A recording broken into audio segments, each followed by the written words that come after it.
So when we talk about pressure sort of in the real world, there's a lot of different ways to say pressure. So there's atmospheric pressure, gauge pressure, and absolute pressure. And I'm just going to jump right to the relationship between them all. And it's basically that absolute pressure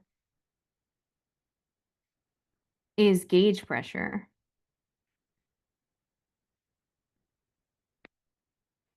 plus atmospheric.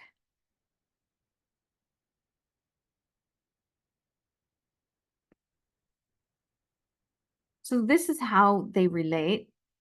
And what we have to remember is atmospheric. So let's look at atmospheric first. We have to remember that we live at the bottom of a column of air. So here's a happy person. Well, that happy person actually has this big column of air on top of them.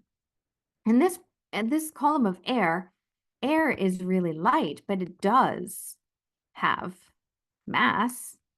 And anything that does have mass has gravity acting upon it. So this air is actually putting a force due to gravity on us, right? And if that air is putting a force due to gravity on us, we know that a force is a pressure from up here. We know that a force is a pressure times an area. So that force is actually pressure times cross-sectional area acting upon us. And if we were at sea level, then this air column is a certain height, right? Because it is the size of the atmosphere.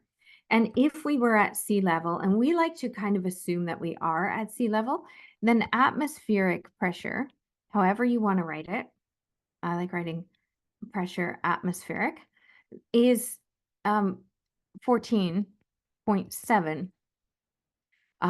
psi, which is the imperial unit, or 14.7 pounds force per inch squared. That's what pounds per inch, PSI, pounds per inch squared.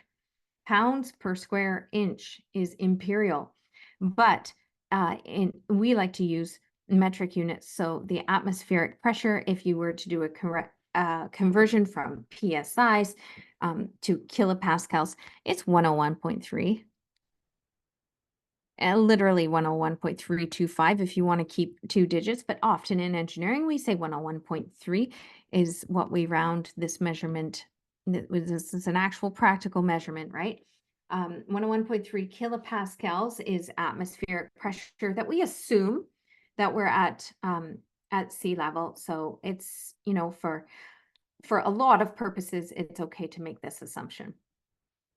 So now gauge pressure then. Gauge pressure says relative to the atmosphere.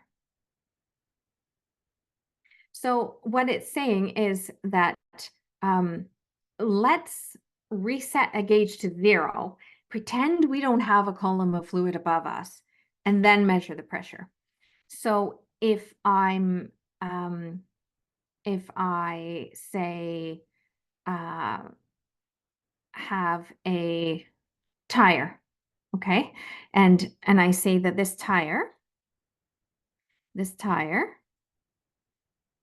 wants to be at 30 psi,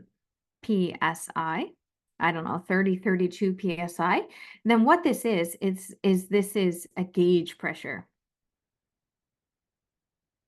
It says test that pressure until it's 30 psi anywhere independent of where you are with that column of fluid. So you could be at sea level, you could be at the top of a mountain.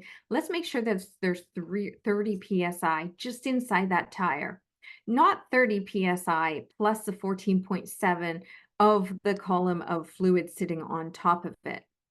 Okay, that's what gauge pressure looks like, whether that's right or wrong. And then, so if you have a flat tire, then let's say you have a flat tire. Well, that flat tire does have this column of fluid on top, right? So is it 101.5, or let's just do this just because we know tires in PSIs. So is it at 0 PSI or is it 14.7 PSI? Well, it's at 0 PSI gauge. That's an arrow. It's at 0 PSI gauge, but it's actually sitting under that column of fluid. So it's actually at atmospheric pressure of 14.7. The gauge pressure kind of takes it relative to the atmosphere and it says, yeah, I know that we're going to have 14.7 psi or 101.3 kilopascals above us. Of course we do. But I only care about the pressure inside this tire between 0 and 32 psi or whatever. All right. And then absolute pressure is atmospheric pressure plus gauge pressure. The absolute pressure is atmospheric plus gauge. And an example of that would be if your tire said, I want you to pump this up to 44.7 psi. So if your tire said absolute pressures on it, it would say 44.7 psi, absolute. But it doesn't. They always say gauge pressures. And when we're talking about suction pressure, like vacuum, sometimes things are in a vacuum. We have HVAC units. So a refrigeration unit always has like a suction line. So refrigeration units are used in things such as heat pumps. Heat pumps, very popular application of a refrigeration line. And the refrigeration line needs actually a negative pressure at one point, just to make sure everything's in a liquid state before it goes through a compressor. So vacuum pressure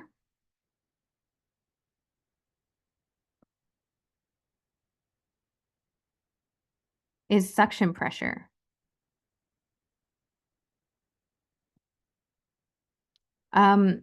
So it is actually below pressure atmospheric. So in order to put something in vacuum, it has to be lower than any of the pressure, the ambient pressure around that. And how do we do that? We do that by removing fluid, but keeping the volume the same. So you would have to, in order to remove fluid from a contained volume, you'd have to take some fluid out, but don't let any more in as you're taking that out. And that's how you can make vacuum pressure. So that was just a summary of gauge atmospheric absolute pressures, what vacuum pressure means, so that we can get into Pascal's law.